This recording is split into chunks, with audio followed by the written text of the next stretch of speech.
What's up? What's up? Welcome back. This is Chris Gillibo for Side Hustle School. Maybe you like to exercise, or maybe you don't. Well, personally, I like to run. Running is my primary exercise. And from time to time, I do yoga. Or at least I say I do yoga. I don't always go to class. And once in a while, I do something different. But for me, I always go back to running as my main activity for both fitness and mental well-being. Now, you might prefer a different form of exercise. You might do a lot of things, or you might be in that category of no exercise is the best exercise. But either way, you might like today's story. It's all about how a Nashville insurance executive who hates exercising opens a gym modeled on working out for only 10 minutes at a time. This episode is brought to you by Slack, a collaboration hub for work, whatever kind of work you do. With Slack, the right people in your team are kept in the loop, and the information they need is always at their fingertips. Teamwork on Slack happens in channels, letting you organize conversations and information around projects, offices, and teams. And because everything you need to work is in one place, it's faster and easier to get things done. With Slack, your team is better connected. Find out more at slack.com.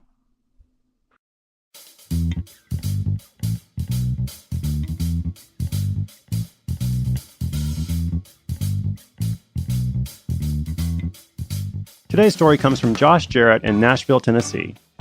Josh works as a product VP in the auto insurance industry, and he's also started what he calls a smart gym called Quantify Fitness. The smart gym offers weekly 10-minute workouts that he says are more effective than spending hours in a more traditional routine. Now, a lot of people say that the biggest obstacle to exercise is time. You could argue that it's more of a question of priorities. I have to remind myself of that sometimes.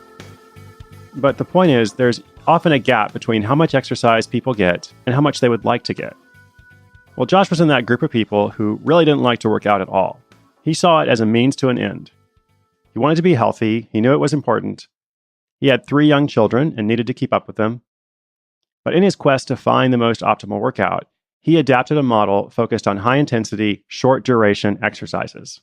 Since Josh knew that people said they'd exercise more if they had more time, he decided to give them time by shortening the workout, like really shortening it to just 10 minutes. He thought this approach would be a sustainable way to help people stick with a workout routine that will improve their health. And even though he was busy at work and at home, he decided to go for it. After scouting the area, Josh and his wife rented a 1,300 square foot space. They noticed that the space had good visibility and a heavy walking area, so they felt good about the location being able to bring in new clients.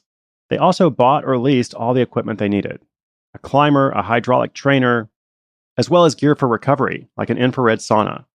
To cover expenses and make investments in the equipment, Josh withdrew money from his savings account. For marketing, he initially relied on social media, primarily targeting people who lived or worked near the gym, with relevant interests on Facebook.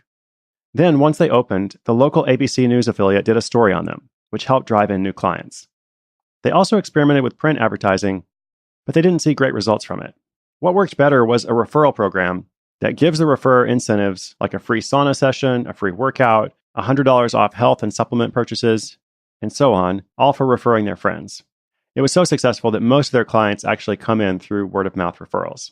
The Smart Gym's most successful campaign so far was when a former NFL player, Derek Mason from the Tennessee Titans, came in and allowed them to film him. That video received more than 14,000 views and created even more interest for the gym.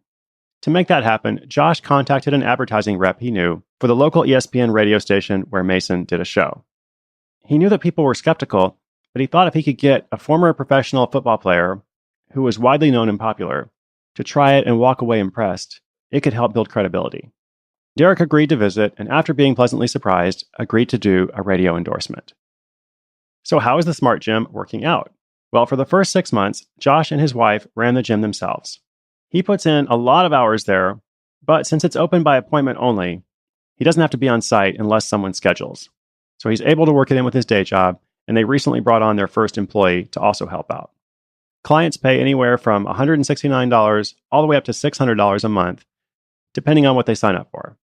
The Smart Gym needs 30 to 40 clients to cover their fixed costs, and they currently have 50.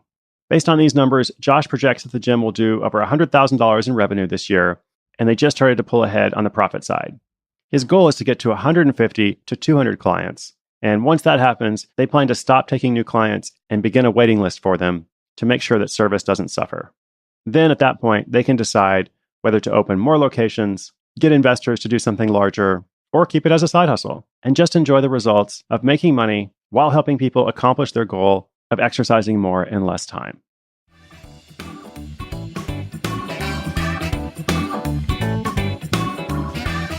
Okay, so let's talk about this. The 10-minute workout, you might very well be skeptical of that. I think a lot of people probably are, and that's the main objection or the main concern that Josh needs to overcome. But to me, this is an example of making an ultimate promise. Like, who wouldn't want to get all the exercise they need in just 10 minutes? So an ultimate promise is kind of the most extreme benefit you can think of for any particular topic or field or desire or need. So you could say a few other examples might be, eat whatever you want and still lose weight. Earn a 10% return on your investments, no matter what the stock market does. Never pay for household supplies again. Or never pay for something else again, whatever it happens to be. So as I said, these are kind of extreme examples, but an ultimate promise is something that creates curiosity, gets people in the door, makes them think, what is that? And in fact, a bit of skepticism isn't necessarily a bad thing for these offers,